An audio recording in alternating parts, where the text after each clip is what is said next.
এই বোর্ডটা আসলে বিএনপি বোর্ড, মানে do you feel that way? আমরা ইসির কাছে যেই দিন ক্ষমতা হস্তান্তর করে দিই সেই দিন থেকে আমি ব্যক্তিগতভাবে কিন্তু বিসিবির আশেপাশে খুব একটা যাই না। অধিকাংশ যারা আসছে তারা এখন দেখা যাচ্ছে যে বর্তমান সরকারের সাথে জড়িত।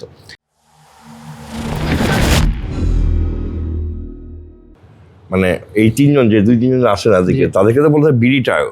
জি, বিড়িটা এসে বাবার দোয়াটা। বাট আপনি মানে আমি আপনার এই আসার পর থেকে আপনার আমি পুরো পদক্ষেপ জাস্ট দেখছি, দেখার পরে আমি কখনো মনে হয় না যে আপনি আপনার বাবার কোনো কিছু থেকেই ছিলেন এই জায়গায়। আপনার বাবার কোনো হস্তক্ষেপ কোনোদিন পাওয়া যায়নি, অ্যাপার্ট ফ্রম মানডে যিনি উনি খেলা দেখতে আসছিলেন। না ওটা তো একজন দর্শক হিসেবে আসতেই পারেন, বাট না আপনি আপনার বাবার কোনো ধরনের প্রভাবই কোনো জায়গায় ইয়ে করেন। That I know for, so I but আমি বলছি যে মানে অনেকে বলছে যে এই বোর্ডটা আসলে বিএনপি বোর্ড, মানে do you feel that way? মানে do you feel that way? এখন ধর আমি একটা প্রশ্নকে আর একটু বড় করে দিই, সেটা হচ্ছে যে আমার একটা রাজনৈতিক পরিচয় থাকতে পারে, আমার একটা রাজনৈতিক পরিচয় থাকতে পারে, আমার একটা স্কিল সেট থাকতে পারে। এখন আমার স্কিল সেটটা কি রাজনৈতিক পরিচয়ের কারণে ব্যাহত হইতে পারে? মানে ধরো স্কিল সেটের হিসেবে বলছি যে আমি আমার জেলায় সবকটা একাডেমি চিনি, আমি আমার জেলার সব কোচকে চিনি, আমি আমার জেলার সব কোথায় খেলা হচ্ছে না সবগুলো জানি, কিন্তু আমি পলিটিক্যালি বিএনপির সাথে অ্যাফিলিয়েটেড। ঠিক আছে, এখন আমি কাউন্সিলর হয়ে আসলাম ওই জেলা থেকে। সো তখন কি প্রশ্ন আসতেছে যে উনি বিএনপি ব্যাকড কাউন্সিলর, তখন কিন্তু ওনার ওই জেলার মধ্যে যে ওনার যে অ্যাফিলিয়েশন ছিল, ওনার যে এই বিএনপি তো আজকে থেকে না, বিএনপি তো এর আগেও ছিল, এবং উনি তো এই 16-17 বছর যে ছিলেন, যে এই যে কাউন্সিলরটা যিনি আসতেছেন জেলা থেকে, উনিও তো এই 16-17 বছর এই বিভিন্ন ক্লাবে গেছেন, বিভিন্ন একাডেমিতেই কাজ করছেন জেলার মধ্যে। আজকে তিনি বিএনপি আসার পরে হয়তো একটা সুযোগে আসছেন, বা তারই আপনার কি মনে হয় যে তার এই 17 বছরের ত্যাগটা এই খালি বিএনপি ট্যাগ লাগিয়ে নষ্ট করে দেওয়া হচ্ছে, মানে টু অ্যান এক্সটেন্ট? আচ্ছা, এই প্রশ্নের উত্তরটা আমি আপনাকে একজনের উদাহরণ দিয়ে দিই। তাহলে ভালো। যেমন ধরেন আমরা আলম চাচা বলি খুব, সিরাজউদ্দিন মোহাম্মদ আলমগীর।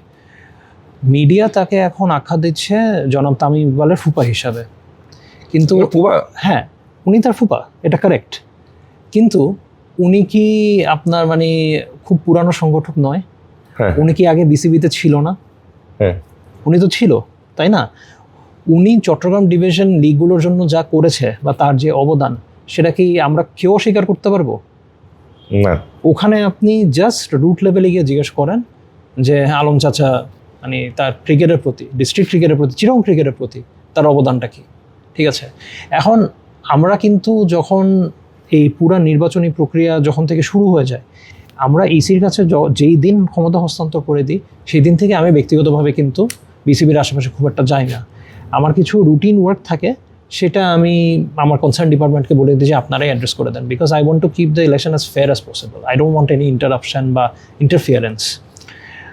এখন ইসির কাছে যখন আমরা জিনিসটা হস্তান্তর করে দিই, কাউন্সিলর বিতরণ মানে ফর্ম বিতরণ করা শুরু করে দিই, আমরা কিন্তু প্রথম দিনই বলেছিলাম যে this is open for everybody.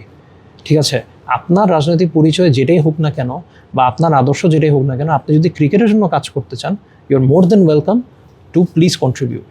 হ্যাঁ, এখন এটা দুর্ভাগ্যজনক, আমি ব্যক্তিগতভাবে বলবো যে অধিকাংশ যারা আসছে তারা এখন দেখা যাচ্ছে যে বর্তমান সরকারের সাথে জড়িত, কিন্তু তাছাড়াও তাদের অধিকাংশ লোকেরই কিন্তু একটা সাংগঠনিক ব্যাকগ্রাউন্ড আছে।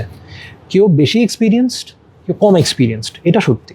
হ্যাঁ, কিন্তু আপনার কি মনে হয় না যে যারা ধরেন মানে অল্প কয়েকজন বাদে যারা ধরেন সংগঠক হয়েছে বা কাউন্সিলর হয়েছে, যে তারা ক্রিকেটের জন্য মানে ন্যূনতম একটা অবদান রাখতে পারে বা কন্ট্রিবিউট করতে পারে বা প্লেয়ারদের ওয়েলফেয়ারের জন্য কাজ করতে পারে?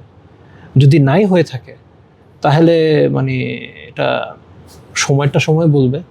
বাট মানে আমাদের দেশের যে কালচারটা, unfortunately it is what it is.